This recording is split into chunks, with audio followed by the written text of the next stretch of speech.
Hey there, kids. It's me, MrCreepyPasta. And before we get on to tonight's story, I just wanted to tell you two quick things. One, this episode is brought to you by otakuboom.com. Since it's holiday season, you should definitely get some anime stuff and otaku stuff and a bunch of those body pillows. If you use the coupon code OTAKUMCP, same one you see on the screen, the first 500 people that use it will get 5% off their orders. So, thank you, otakuboom.com. And if you like tonight's little Christmas creepypasta, you should check out some more from the author. The link to his website is in the description down below. And you can find his first free horror anthology, Nightmares at 3 a.m., through that link. All right, on to tonight's story.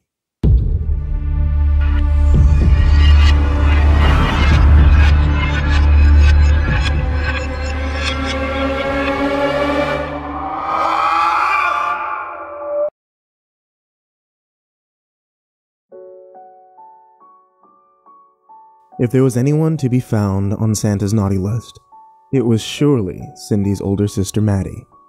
Cindy was 8, and Maddie was 3 years more, and had never said a nice thing to Cindy in her life. Or so it seemed.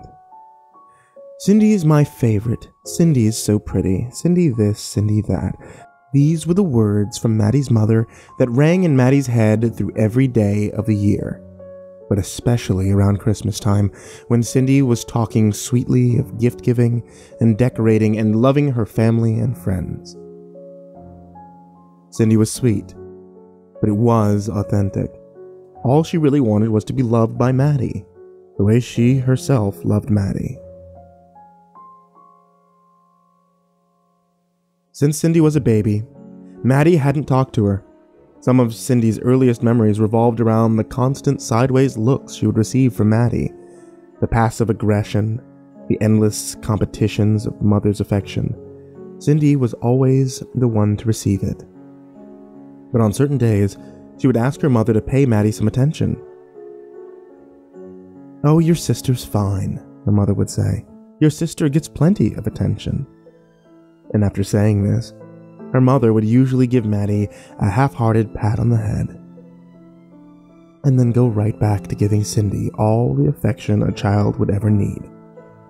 It left a hollow place in Cindy, and when she tried to give Maddie the love she so desperately needed, Maddie would shun Cindy as if she were a leper. Now this year, Maddie had been extra bitter. Perhaps it was the additional attention Cindy garnered from her performance in the school's Christmas play. Or it was the way Mom constantly bragged about Cindy's acting. "She's the next Meryl Streep, I'm telling you," Cindy's mother would brag. For whatever the reason, Maddie took every chance she saw to torment her younger sister. Cindy woke up one morning with gum in her hair. Another day, she found that her underwear was soaked in honey. Her favorite dolls would go missing. The TV in her room, which Maddie wasn't allowed to have, was constantly unplugged. Yet Cindy's desire for her sister's acceptance continued through the month of December. She continued to be kind. She persisted in giving Maddie compliments when Mother did not. The gift at the top of Maddie's Christmas list was a brand new makeup kit. Cindy made sure that she would be the one to give it to her Christmas morning. Despite all this, Cindy had felt a wear and tear from all of Maddie's torments throughout the month, and it all came to a breaking point on Christmas Eve.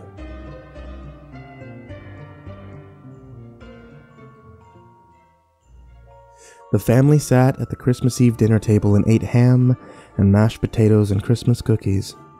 Cindy's mother had been bragging shamelessly all night long about Cindy's acting. There was no mention of Maddie, not at any point. Maddie was stewing and Cindy could see it. At one point, through all the bragging and praising and gloating, Maddie chimed in. "I don't think Cindy's acting is that good," she said, matter-of-factly. It was though a bomb had gone off in the room. Everyone looked at Maddie like they were unsure they'd heard correctly. It was like blasphemy. "What kind of a thing is that to say?" asked Mother. Maddie shrugged. "I don't know," said Maddie. "I just think you're exaggerating a bit. I mean, she's decent." All the memories of Maddie's torments began to broil and fester in Cindy's mind, and now, here was Maddie, disparaging Cindy at the dinner table in front of the entire family, in front of the aunts and uncles and cousins and friends. "At least I'm good at something," Cindy blurted. And just like that, Maddie retracted into a pile of shame. Cindy's words ring true and humiliating. Mother added fuel to the fire by shrugging at Maddie in a matter-of-fact manner. "Your sister's got a point," said Mother. Cindy felt horrible as she watched Maddie sulk and trudge off towards the bathroom like a beaten dog. Cindy hated the power she held in her hands. That night, everyone hunkered down in their beds and waited for Santa to leave his gifts below the tree, but Cindy had trouble sleeping. It was midnight now. Cindy rarely found herself awake at this hour, but she knew why. Cindy removed her covers and hopped out of bed and tiptoed across her room.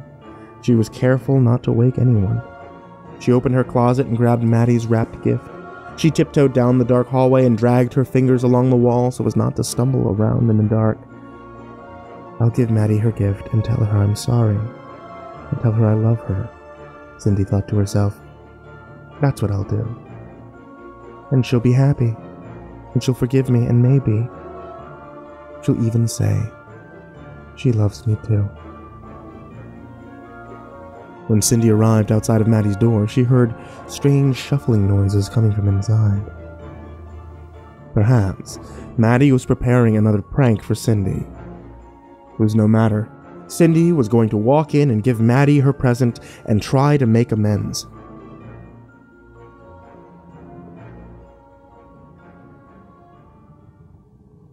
Cindy opened the door just a crack. She was careful not to startle Maddie. It was so dark inside the room she couldn't see anything, but she could hear a great deal of shuffling inside the room. Cindy stared into the room for quite some time, patiently waiting for her eyes to adjust to the gloom. When her eyes adjusted, she saw an empty bed. She saw Maddie's wide, open window. She saw a 7-foot figure standing in the shadows. She saw the rounded cage upon its back. She saw Maddie sitting in the cage like a frightened bird. As Cindy's terrified eyes further adjusted to the dark, she saw the figure more clearly. It had a goat's head with large horns on top. Its eyes were red and impish and hostile. It wore a suit much like Santa Claus, and it even had jingling sleigh bells hanging from a few ends of its garments. Cindy stood frozen with fear as the creature glanced at her and gave her a nod and a wink. The creature made its way towards the window.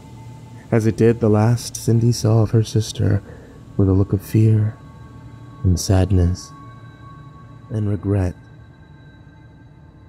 And the creature left as Cindy stood there with the present in her hand.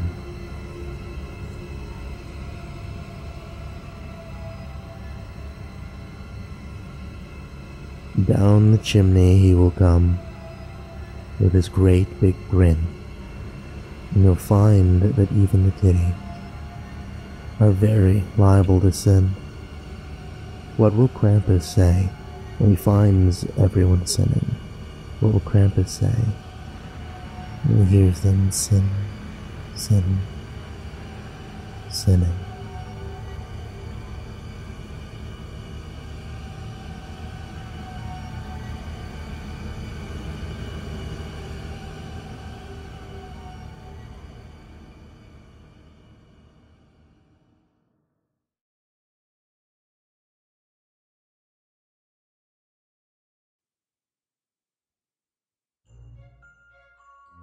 Hey there kids, it's me, MrCreepyPasta, and happy holidays, Merry Christmas, etc, etc.